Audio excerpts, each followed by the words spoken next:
हे दोस्तों, मेरा नाम है राहुल। आप देख रहे हैं इको विको। आज हम मास्टर ऑफ इकोनॉमिक्स में इंडियन इकोनॉमी का पेपर एनालाइज करेंगे। दोस्तों, अलग अलग यूनिवर्सिटीज़ में जो सिलेबस होता है लगभग सेम होता है, उनका एग्ज़ाम पैटर्न अलग हो सकता है, लेकिन जो इम्पोर्टेंट क्वेश्चंस जो बार बार पेपर्स में पूछे जाते हैं लगभग सेम ही होते हैं। इसलिए आज का एग्ज़ाम एनालिसिस आपके इंडियन इकोनॉमी के पेपर को बूस्टअप करने का प्रयास करेगा। फर्स्ट क्वेश्चन का जो ए पार्ट है वो है explain the meaning of second generation reforms. Second generation reform दोस्तों जो कि 1997 से 2007 तक चले थे, जिनके बारे में हमें बताना है, जो कि बेसिकली फाइनेंस रिफॉर्म्स के ऊपर ज़्यादा बेस्ड थे। उसके बाद दोस्तों what do you mean about disguised unemployment, and जो सी पार्ट है वह दोस्तों the explain the meaning the term of regional imbalance, अर्थात जो क्षेत्रीय असमानताएं हैं उनसे आप क्या समझते हैं। जैसे कि हरियाणा में जो पर कैपिटल इनकम है वो बहुत ज़्यादा ऊंची है, लेकिन बिहार में पर कैपिटल इनकम बहुत कम है लोगों की। तो ये जो रीजनल इम्बैलेंस है उसे आप किस प्रकार से डिस्क्राइब कर सकते हैं। एंड नेक्स्ट क्वेश्चन है give any two features of industrial policies of 1991, अर्थात दोस्तों जो 1991 में जो न्यू इकोनॉमिक रिफॉर्म्स आए थे और या फिर जिन्हें हम LPG के नाम से भी जानते हैं, उनमें उद्योग के लिए कौन कौन सी पॉलिसीज़ का निर्माण किया गया था उसके बारे में हमें बताना है। एंड ई मैन्युफैक्चरिंग पॉलिसी 2011 के बारे में हमें बताना है। तो उसके बाद दोस्तों ईश्वर यूनिवर्सिटी ने अपने एग्ज़ाम पैटर्न को 4 भागों में डिवाइड किया, अर्थात first unit, second unit, third and fourth unit. लगभग सभी यूनिवर्सिटीज़ में भी ऐसा ही होता है। एंड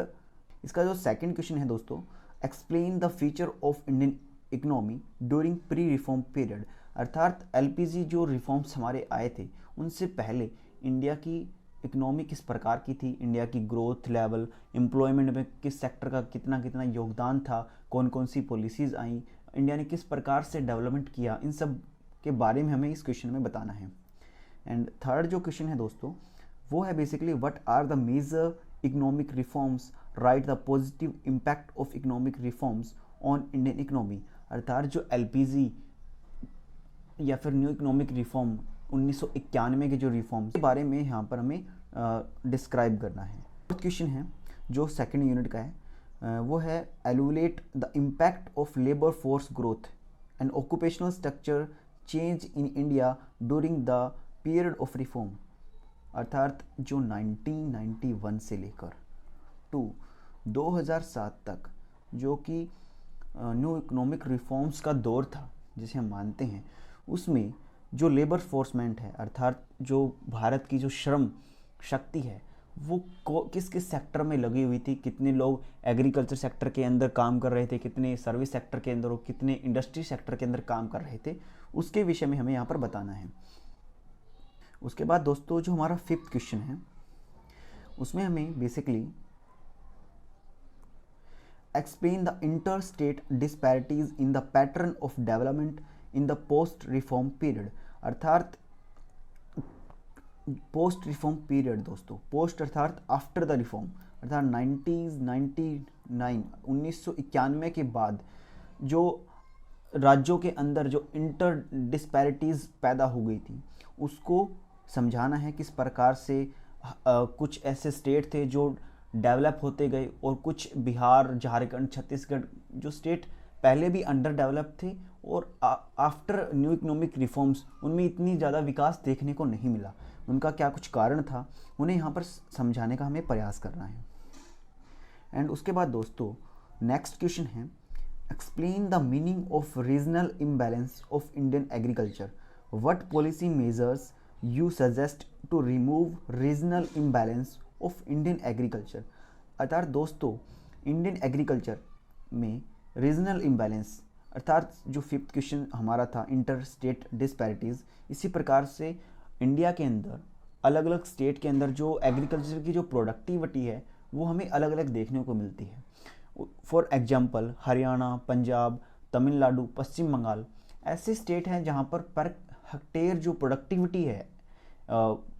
एग्रीकल्चर प्रोडक्शन वो बहुत ऊंचा है। और लेकिन अगर हम देखें एमपी, यूपी, महाराष्ट्र, राजस्थान, बिहार, ये ऐसे स्टेट हैं जहाँ पर प्रोडक्टिविटी ऑफ एग्रीकल्चर बहुत कम है। तो इस डिस्पैरिटीज़ का, इन रीजनल इम्बैलेंस का क्या कारण है एग्रीकल्चर सेक्टर के अंदर, एंड और इसके लिए कौन कौन से हम सजेशन दे सकते हैं जिससे कि जो रीजनल इम्बैलेंस है एग्रीकल्चर में उसे दूर किया जा सकता है। और इसके अलावा सरकार के द्वारा ऐसे कौन से कदम हैं जो उठाए जा रहे हैं, उसके बारे में भी हम यहाँ पर बता सकते हैं। उसके बाद दोस्तों 7th जो क्वेश्चन है, basically what are the policy option should be taken for reform of public distribution system, अर्थात पीडीसी, जो कोटा सिस्टम के द्वारा हमें अनाज बांटा जाता है, to provide the food security of the poor, अर्थात जो ग्रामीण इलाके में या शहरी इलाके में भी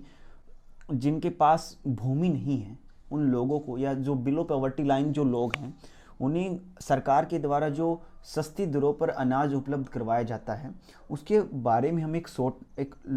एक ऐसे यहाँ पर लिखना है। एंड वो किस प्रकार से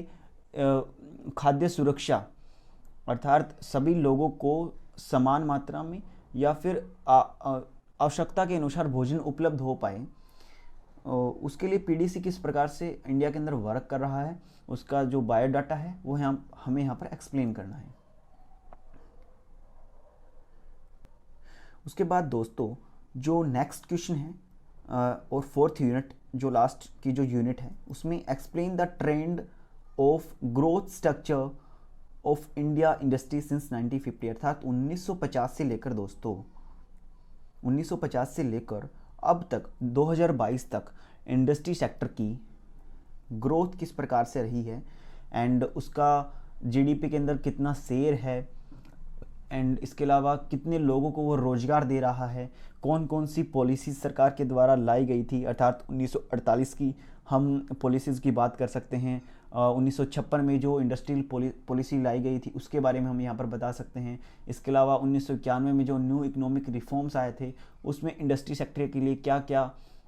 था उसके बारे में हम यहाँ पर बता सकते हैं। उसके अलावा जो करंट सिनेरियो के अंदर make in India program, startup India, ये सारे ही जो थिंग्स हैं वो बेसिकली इंडस्ट्रियल सेक्टर को बूस्टअप करने के लिए हैं, जिसको हम इस क्वेश्चन के अंदर डिस्क्राइब कर सकते हैं। एंड